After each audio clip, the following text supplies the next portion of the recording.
Olá pessoal, tudo bem? Aqui é o professor Supermalva. Vamos dar continuidade aí na nossa aula, a parte 2 aí do O Construtivismo na Sala de Aula. Mas antes de mais nada, se inscreve no canal, ativa o sininho para não perder nada, bastante conteúdo aí para ajudar nos nossos estudos. Dá aquele like positivo, não custa nada, ajuda bastante o canal simples aqui, feito na sala do professor, mas o importante é a troca de conhecimentos, vocês aprendendo um pouquinho através dos vídeos, eu aprendendo bastante através dos conteúdos, e a gente vai se ajudando. Então se inscreve no canal, dá aquele like positivo e vem contigo. Pessoal, dando continuidade aqui na nossa segunda parte, o construtivismo na sala de aula. Pessoal, a aprendizagem, ela parte do conhecimento prévio dos educandos. Aquilo que eles já trazem como bagagem antes de ter contato com a escola, valorizando assim a experiência extraescolar.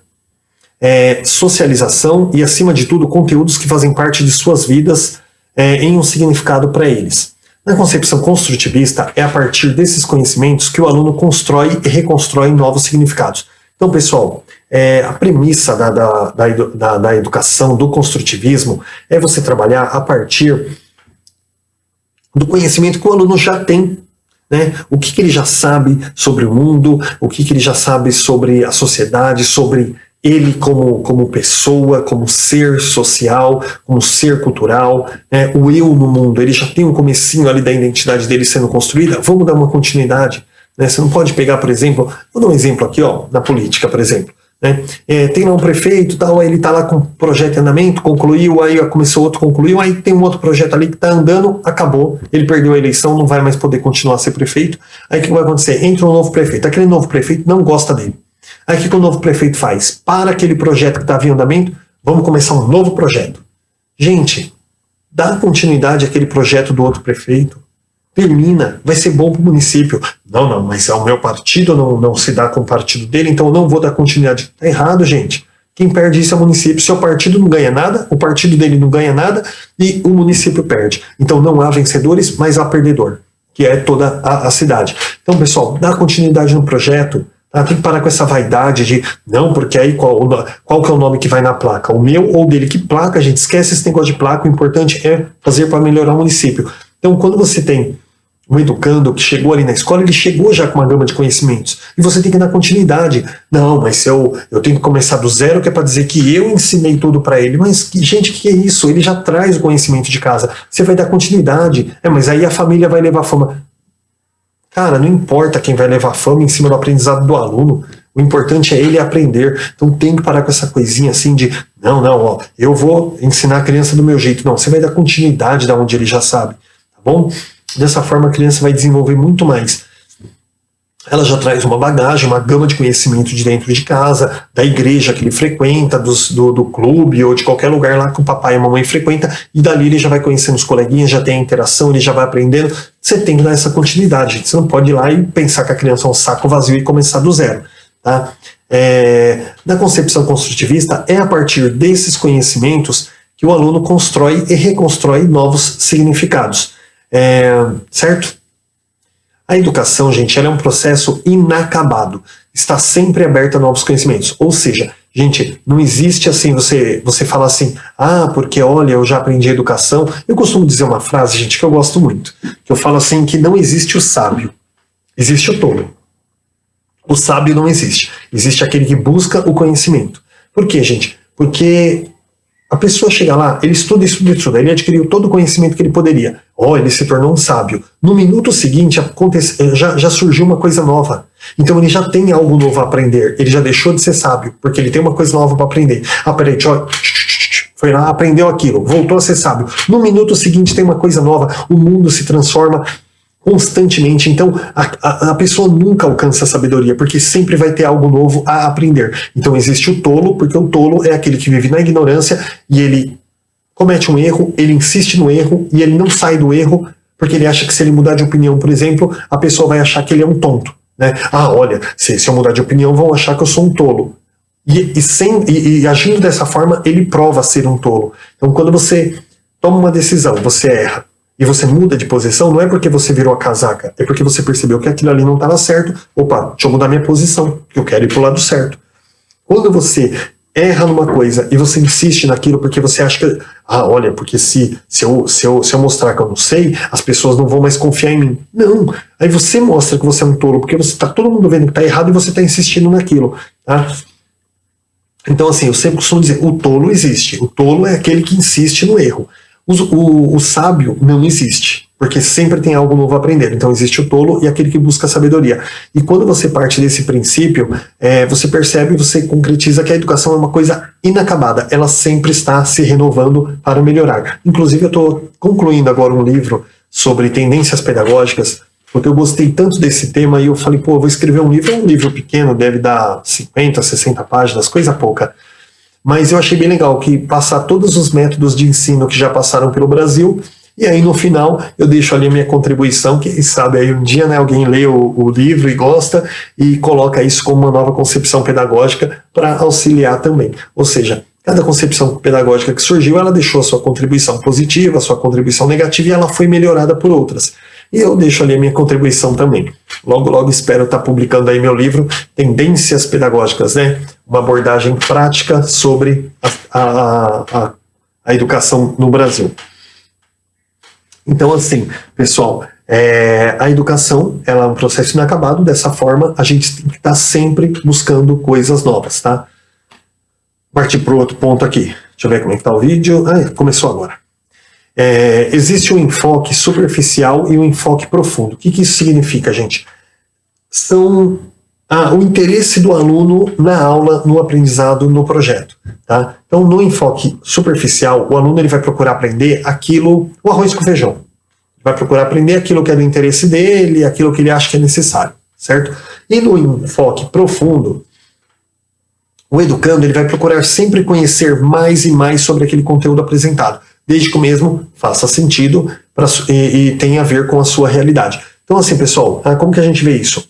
A gente tem aquele aluno que vai para a escola e faz aquilo que tem que fazer, o arroz com feijão. E a gente tem aquele aluno que o pessoal costuma brincar de nerd, CDF, que é aquele aluno que, além daquilo que tem, ele quer aprender mais. E aí ele fala, professor, mas não tem um trabalhinho que só posso passar, não sei o que. Aí o professor vai lá, passa umas pesquisas, e aquele aluno, o outro vira e fala assim, aquele é um idiota, um tonto. Porque, nossa, eu quero fazer só a lição pro professor, daí eu vou ficar pedindo mais lição pro professor. E aquele outro, ele se diverte na casa dele ali, fazendo pesquisas, aprendendo e tal, e ele vai sair na frente, gente. Quando tiver um concurso público, um vestibular, um Enem, uma vaga de emprego, ele vai sair muito na frente em relação aos demais. Por quê? Porque a gama de conhecimento dele é muito maior. Então, esse aí é o aluno que busca o enfoque profundo, ou seja, ele quer esmiuçar parte por parte ali do aprendizado. E o enfoque superficial é aquele que aprende aquilo que ele acha que tem que aprender, e se o professor não falou, eu que não vou perguntar, tá bom?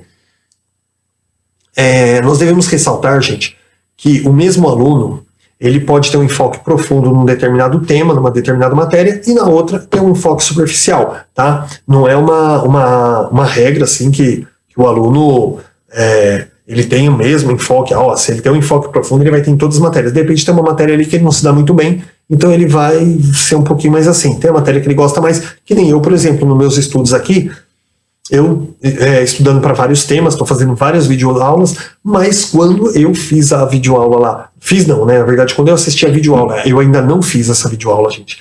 Quando eu assisti a videoaula sobre tendências pedagógicas, gente, eu fiquei maravilhado, eu amei aquilo ali. Na hora eu dei uma pausinha nos estudos e comecei a escrever meu livro sobre tendências pedagógicas, para deixar ali minha contribuição, minha posição, minha impressão sobre as tendências pedagógicas. Então, o que eu fiz? Eu tive um enfoque profundo naquele tema das tendências pedagógicas. Já os demais estou tendo o quê? Um enfoque superficial. Como assim um enfoque superficial? Você não está nem aí? Não, eu tô. Só que eu estou procurando aprender todos. Você imagina, são muitos conteúdos aí para o concurso. Então não dá para você se aprofundar em todos. Então você vai aprendendo a base, pega as palavras-chave, a base de cada tema. Agora, quando chegou a tendência pedagógica, eu tive um enfoque profundo. Ou seja, eu parei um pouquinho ali e fui me dedicar naquilo ali. Porque eu gostei demais do tema. Então, às vezes, o aluno ele pode ter enfoque profundo numa determinada matéria e na outra, enfoque superficial. Tá? Pessoal, deixa eu só conectar o notebook aqui para a gente não ficar na mão. Peraí. Desculpa, gente. A bateria tá acabando aí, precisava conectar, senão a gente fica na mão aí no meio do vídeo, tá? Vídeo ao vivo é assim mesmo. A gente acaba... a gente acaba tendo que fazer como que chama? uma adaptação aqui, improvisação aqui, de acordo com a necessidade. Então vamos lá continuar, pessoal. A relação afetiva, Vallon defende isso, aí o Jean Piaget também menciona aqui, a relação afetiva também interfere muito no aprendizado do educando, pois se o mesmo possui uma boa relação de afetividade com o professor, ele vai buscar em si, né, exemplos e adquirir confiança, o que contribui significativamente para o seu aprendizado.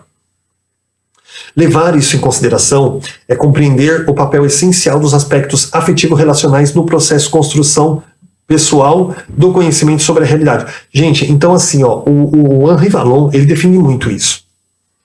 Eu até falei, acho que na outra aula, na primeira parte dessa aula que eu falei, a afetividade, gente, ela é muito importante. Tem que tomar cuidado para, às vezes, o professor não agir ali com uma falta de ética e começar a colocar posicionamentos políticos, posicionamentos extremistas. E por quê? Porque se ele tem um bom relacionamento com o aluno vai seguir ele. Vou montar um grupo aqui. Não, o professor ele tem que ter uma ética, né? O professor acredita, um professor de esquerda, né? Mas ele não tem que influenciar os alunos dessa forma. Ele tem que deixar que o aluno construa a opinião dele. Ou o professor é de direita, ele também não pode influenciar o aluno dessa forma. Ele tem que ser neutro. Na sala de aula ele não pode colocar a opinião dele e usar isso como uma arma para influenciar o aluno. Então tem que tomar cuidado com essa questão. Agora, quando o professor tem aquele amor, a professora Helena do Carrossel, pronto. Tem aquele amor por educar, aquela coisa assim. Isso gera a afetividade da criança e isso ajuda demais no ensino-aprendizagem, tá? Porque a criança ela vai confiar no professor e ela vai ter uma boa relação e isso contribui demais com o aprendizado dela. Como eu já falei isso na primeira parte, eu não vou estender muito agora, tá bom? A análise aprofundada, pessoal, do ensino enquanto ajuda, ele leva ao conceito de ajuda ajustada. E de zona de desenvolvimento proximal. Gente, esse tema que eu estava torcendo para ele chegar logo, ele é muito legal. O que é daqui a pouco eu falo. No conceito de ajuda ajustada, observa-se que o ensino, enquanto ajuda, o processo de construção do conhecimento, ele deve se ajustar a esse processo de construção. Para tanto, conjuga duas grandes características. Antes de falar das características, pessoal, a zona de desenvolvimento proximal, ela é o seguinte, o aluno, ele tem o conhecimento prévio que ele traz de casa, né, aquele conhecimento que ele já tinha, e ele tem que se chama desenvolvimento real, que é aquilo que ele já tem. E o desenvolvimento potencial é aquilo que ele pode vir a aprender. Por que pode vir a aprender? Porque aquilo vai ser ensinado, mas o aluno de repente pode não alcançar aquele aprendizado. Então é algo que ele pode vir a aprender. Então ele tem o desenvolvimento real, que ele já tem, e o desenvolvimento potencial, que ele pode vir a adquirir. Olha só, tem duas coisinhas aqui, mas como que a gente vai ligar um no outro? A gente precisa de uma ponte. Essa ponte imaginária, ela se chama ZDP, Zona de Desenvolvimento Proximal. É o que, gente?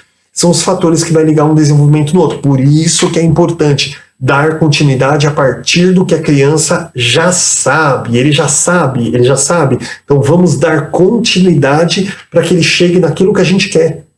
Porque se você começa um negócio do zero para chegar onde você quer, o aluno ele vai perder toda a identidade dele. Uma coisa que ele já vem construindo aos poucos. Então você vai pegar aquilo que ele já sabe, vai dar continuidade. A construção da ponte, que linda que fica. Até chegar lá onde a gente queria. Então, a zona de desenvolvimento proximal é a ligação, né, aquele espaço entre o que ele já tem e o que ele pode vir a ter. E aí, cabe a nós preenchermos com o aprendizado através de projetos, através de participação da família, comunidade, com a criança, aquela coisa, blá, blá, blá, blá, pum. E aí você preenche essa zona de desenvolvimento proximal com o aprendizado. E aí você liga os dois. E o que você tem no final? Olha que beleza! A educação integral do educando, a formação de um cidadão crítico, sociocultural, político. Beleza? Então vamos lá, as duas grandes características da ajuda ajustada. Primeiro, a de levar em conta os esquemas de conhecimento dos alunos, seus conhecimentos prévios em relação aos conteúdos a serem trabalhados. Nem preciso falar mais nada, né, gente? Levar em consideração, cada vez que você vai aplicar uma atividade, sempre levar em consideração aquilo que o aluno já sabe, tá? E aplicar uma atividade que ajude, que ele possa usar como ferramenta o que ele já tem, tá? E não falar assim, esquece tudo que você sabe e agora vai partir do zero. Não, gente, aí você vai dificultar muito. Gente, segundo ponto, ao mesmo tempo, propor desafios que levem os alunos a questionarem esses conhecimentos prévios. Ou seja, não ignora aquilo que eles já sabem, porém, deixa eu subir aqui, porém, aponta-se para aquilo que ele não conhece ainda. Ou seja, você, o ZDP lá, né? Você vai utilizar a partir de onde ele sabe, mas você não vai deixar ele brincando aqui, ó, bonitinho, aqui, ó, naquela zona de conforto dele. Não, você vai começar a instigar ele, ó, provocar ele, propor desafios para que ele, o construtivismo defende muito isso, para que ele venha desenvolvendo e progredindo, para chegar onde eu quero. Você não pode deixar o aluno à vontade ali, ó, na zona de conforto dele, não, eu já sei isso aqui, vou trabalhar com isso. Não, começa a explorar a gama de conhecimentos dele, instigar ele a buscar novos conhecimentos através de desafios, de atividades, para que ele possa preencher essa zona de desenvolvimento proximal até onde a gente quer, que é o desenvolvimento, para que o desenvolvimento potencial ele possa se tornar real também, que o aluno possa adquirir, tá?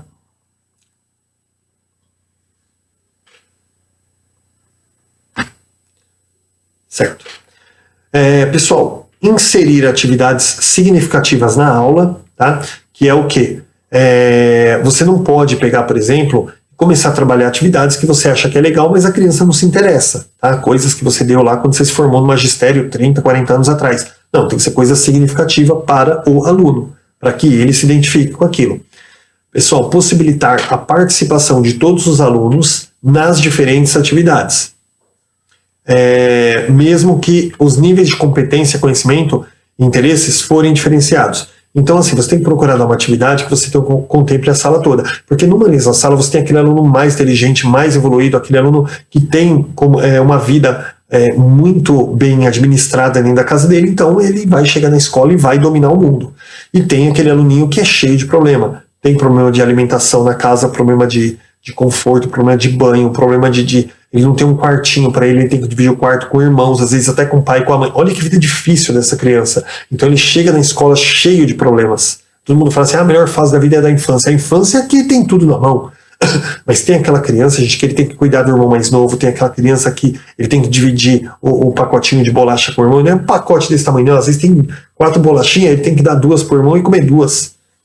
Porque não tem em casa. Então, assim, você não pode pegar e, mais uma vez, tocar naquele tema, ó, trabalhar de forma uniforme. Você não pode uniformizar a educação.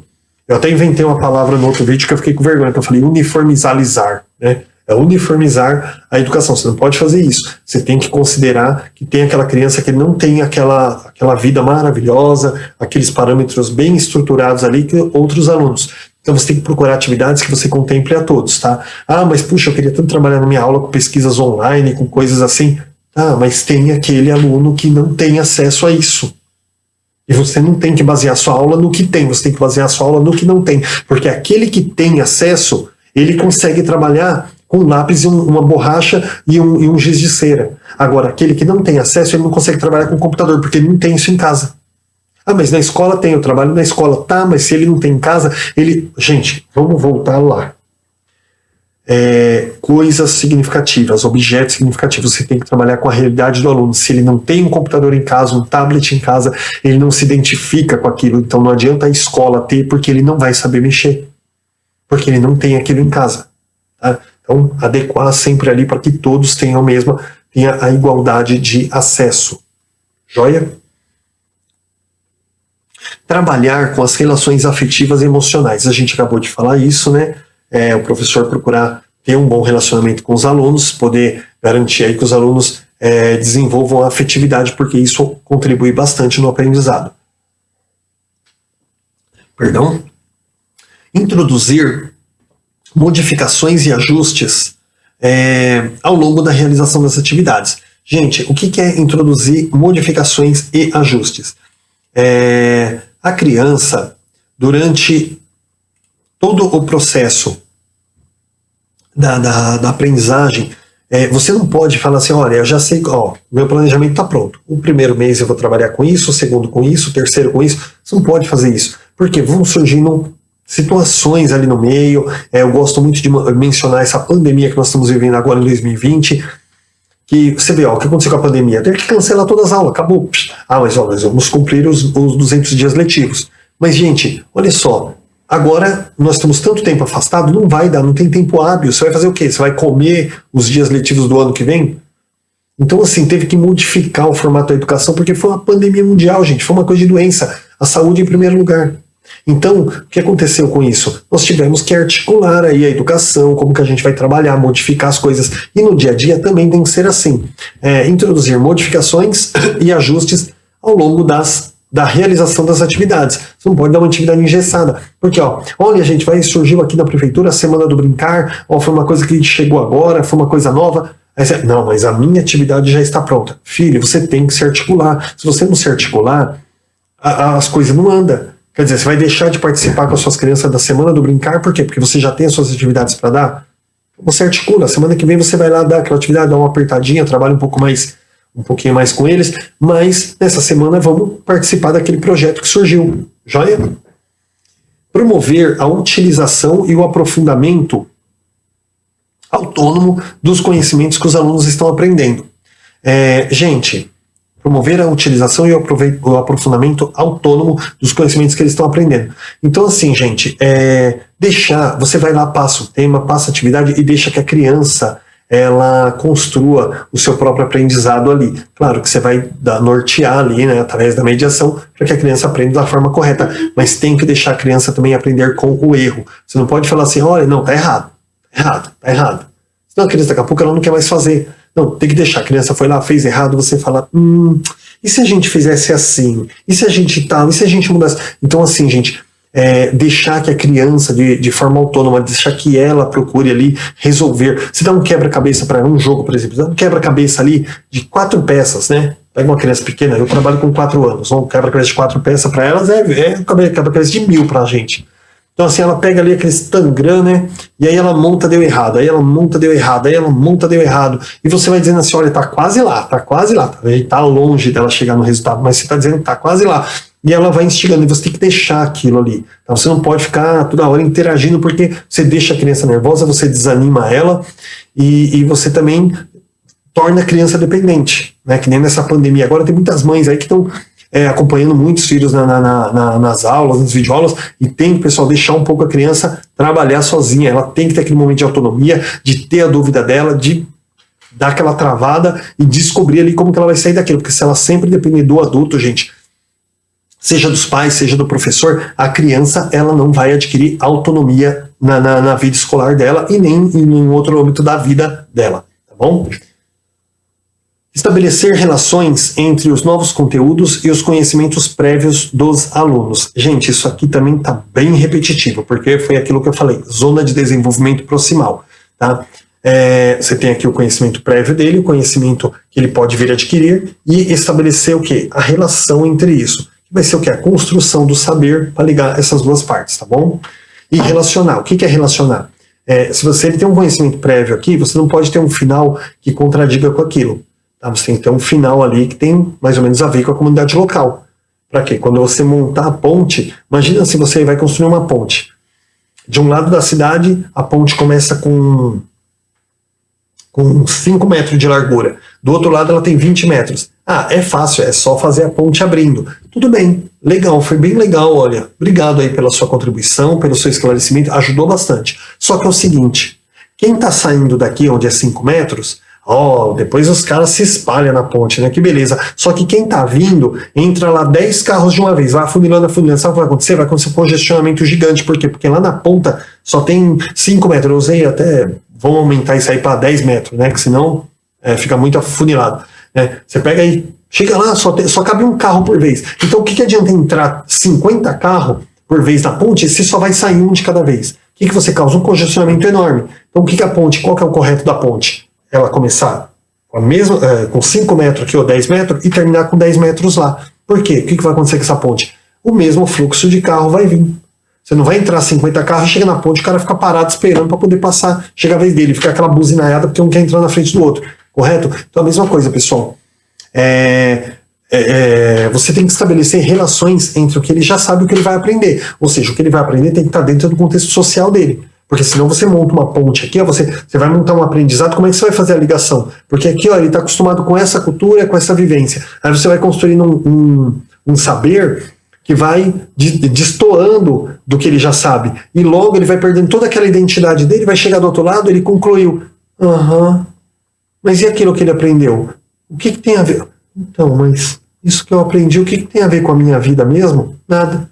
E aí o aluno perde o interesse pelo estudo. Então, quando você tem que criar ali um objetivo de trabalho baseado na comunidade escolar. Gente, eu fiz umas 30 videoaulas já, todas eu falo a mesma coisa. Tá? Baseado na comunidade, na realidade da comunidade local. Tá? Então você tem que estabelecer essa relação, para quando você cobrir a zona de desenvolvimento proximal, você ter uma coerência entre as duas partes. Tá bom? Tópico 7. Deixa eu ver aqui como é que tá. Dá para fazer ainda um pouquinho. Utilizar a linguagem clara e objetiva, evitando mal-entendidos e incompreensões. Então, assim, quando você vai trabalhar com aluno, né, você não pode trabalhar com coisa assim que dê uma ambiguidade na resposta. Você sempre tem que procurar colocar de uma forma objetiva que fique bem claro para a criança, para que a criança entenda, tá? Recontextualizar e reconceitualizar a experiência. Trabalhar a partir dessas concepções, características, desafios, a prática educativa que não está isenta de problemas e limitações. No entanto, entende-se que esse esforço, mesmo acompanhado de lentos avanços, é decisivo para a aprendizagem e desenvolvimento das escolas das aulas. O que isso quer dizer, pessoal? Recontextualizar. Mais uma vez, gente, recontextualizar. Você monta ali um projeto de trabalho, mas você precisa modificá-lo se houver necessidade durante o processo ali. Não adianta você engessar e falar, eu comecei assim, eu vou terminar assim. Surgem coisas, complicações, tal, novidades, mudanças. Eu dei uma aulinha agora há pouco, falando, por exemplo, você vai montar um projeto sobre o trânsito na cidade. Na porta da escola, a minha escola fica na frente de uma avenida, tem muito trânsito e tal, então a gente podia montar um projeto, podia colocar uma faixa aqui, uma lombada, colocar um farol. No meio desse projeto, o prefeito foi lá e botou um farol, uma lombada e uma faixa. Pronto, olha só. Agora o trânsito ali ficou bem seguro para as crianças, né? Então você já não vai mais insistir nesse assunto, porque ele foi resolvido. Você tem que recontextualizar o seu projeto. Mas eu não quero parar o projeto porque ele é legal. Não precisa, mas tem que ir lá modificar ele ali, porque tem um problema que já foi resolvido. Vamos mudar o projeto para outro foco agora. Mesmo projeto, mas focando em outra parte, porque essa aqui já foi resolvida. Tá? E o reconceitualizar também, mudar o conceito do projeto, né? O seu foco é o quê? É mais segurança no trânsito. Já foi resolvido. Então agora você vai trabalhar o quê? Conscientização. Tá? Conscientização no trânsito. Então, recontextualizar e reconceitualizar. Tá? De acordo com a necessidade. Não pode ser um projeto rígido, senão ele não vai para frente. Tá? A concepção construtivista compreende um espaço importante, a construção do conhecimento individual e interação social. Gente, vamos tratar disso aqui daqui a pouco, porque o vídeo já ficou mais ou menos ali no tempo dele, então a gente vai dar continuidade a partir desse ponto aqui, tá bom? Da concepção construtivista. Tá? A gente vai dar continuidade daqui a pouquinho na terceira parte da aula. Eu sabia que dá 3 partes aí, tem bastante conteúdo, e eu acho que dá para concluir aí na próxima. Tá bom, pessoal? Então, até daqui a pouquinho.